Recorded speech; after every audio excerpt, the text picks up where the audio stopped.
பாருங்க, தமிழக த.வே.க கட்சியினுடைய 3ஆம் ஆண்டு துவக்க விழா. 2 ஆண்டு முடிந்து 3வது ஆண்டில் காலடி எடுத்து வைக்கிறாங்க.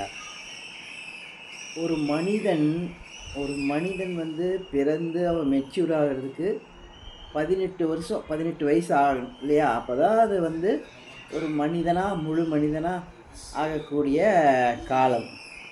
இப்போது இந்த கட்சிக்கு 2 வருடம் முடிந்து 3வது வருடம்.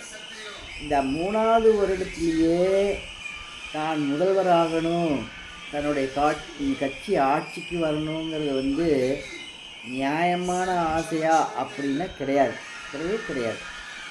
நீங்கள் நடிக்கும்போதே ஆரம்பத்திலிருந்தே அரசியலுக்கு வந்திருந்து அரசியல் கட்சியில் ஏதாவது இருந்து அனுபவமாகி அரசியல் கட்சியில் இருந்திருந்தால் ஓகே. நேற்று வரைக்கும் கட்சி ஆரம்பிக்கிற வரைக்கும் நீங்கள் ஒரு நடிகர். அப்புறம் கட்சி ஆரம்பிக்கிறதுக்கு ஒரு 2 வருஷங்களுக்கு முன்னால் அந்த குழந்தைங்களுக்கு வந்து மாணவர்களுக்கு வந்து ஒரு நோட்டு புத்தகம் அது இது எல்லாம் கொடுத்தா முடிஞ்சுதா? அப்புறம் ஏதோ ஒரு ஃபஸ்ட் கிளாஸ் வாங்கினவங்களுக்கு மோதிரம் கொடுத்து போட்டால் முடிஞ்சுதா? 2 வருஷம் கட்சி ஆரம்பிக்கிறதுக்கு 1 வருஷம் 2 வருஷம் முன்னால் இதுதான் பண்ணியிருக்கீங்க.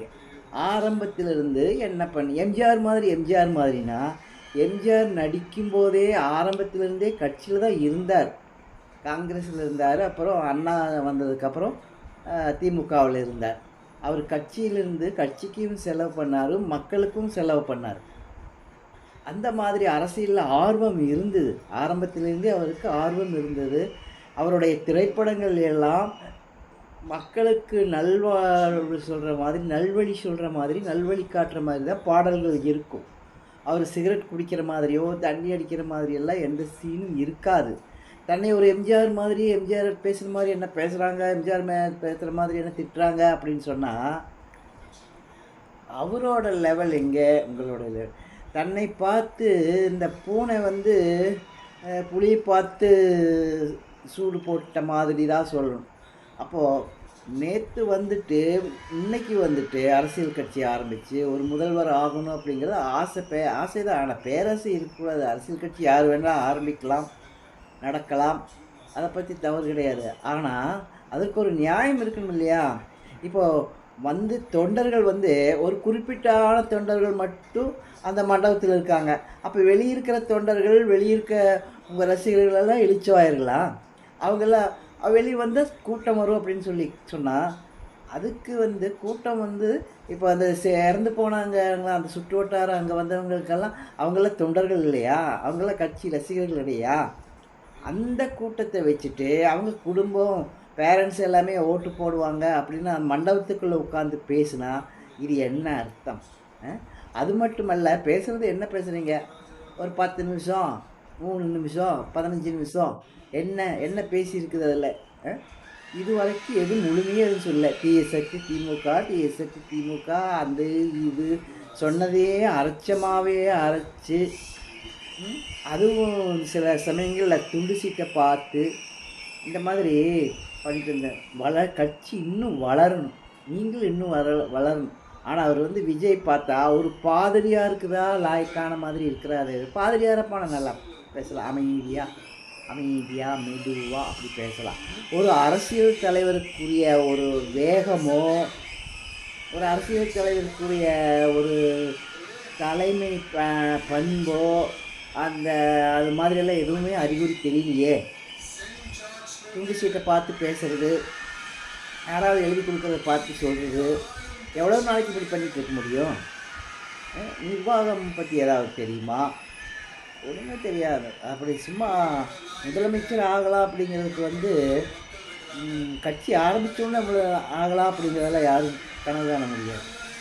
ஜெயலலிதா அம்மையார் வந்து சின்ன வயசில் ஒரு அளவுக்கு 30 வயசு அந்த மாதிரி கூட வந்துட்டு அவங்க எவ்வளவு கடினமான சூழ்நிலைகள், சங்கடங்கள், எவ்வளவு சீரழிவுகளை எல்லாம் தாண்டி அவங்க முதல்வர் ஆனாங்க, நல்லாட்சி கொடுத்தாங்க.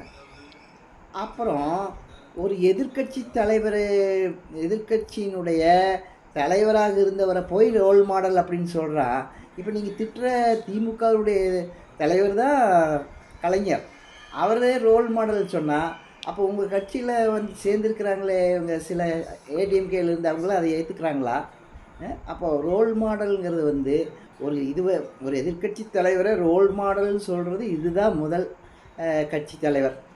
அந்த மாதிரி அப்போ என்ன நீங்கள் அப்போ அது என்ன எதிர்க்க போகுது, கொள்கையை எப்படி ஏற்றுக்க போக முடியும்? இதெல்லாமே மக்கள் சிந்திப்பாங்க. இப்போ நானே பேசுகிறேன், அது மாதிரி மக்கள் பேசுவாங்க, மக்கள் சிந்திப்பாங்க, மக்கள் சிந்திக்கணும். சும்மா இந்த சின்ன பசங்க ஒரு 18, 20, 30 வயசு இருக்கக்கூடிய ஆட்களை வைத்து அவங்க பேரண்ட்ஸும் நம்ம கட்சியில் நம்ம மக்களாக இருக்காங்க அப்படின்னு நினைக்கிறது, அவங்க ஓட்டுக்களெல்லாம் விழுங்கிறத நினைக்கிறது உங்களுடைய கற்பனை, உங்களுடைய உரிமை.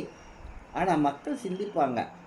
நேற்று வந்துட்டு இன்றைக்கி வந்துட்டு 3ஆம் ஆண்டில் முதலமைச்சர் ஆகலாமா அப்படின்னா அது வந்து பேராசை. தன்னைத்தானே பார்த்துக்கணும். நம்மளால் அது எப்படி இந்த கூட்டத்தை வச்சு முதல்வராக முடியுமா அப்படின்னு பார்க்கணும். நமக்கு அந்த நிலைமை தகுதி இருக்கா அப்படின்னு யோசிக்கணும், யோசித்து வரணும். அப்போ தான் அந்த கட்சிக்கு ஒரு மதிப்பு இருக்கும். அப்படியே முதல்வர் ஆனாலும் நிச்சயமாக நிர்வாக சீர்கேடுகள் வரக்கூடும். அதை மக்கள் ஏற்றுக்கொள்ளவும் மாட்டார்கள். அது யாராக இருந்தாலும் சரி. நேற்று வந்துட்டு இன்றைக்கி வந்து பதவியில் வர்றவங்கள மக்கள் விரும்பவே மாட்டாங்க. ஏதோ ஒரு குருட்டு அதிர்ஷ்டத்தில் முதல்வராக வர்றது அதையெல்லாம் மக்கள் விரும்பவே மாட்டாங்க.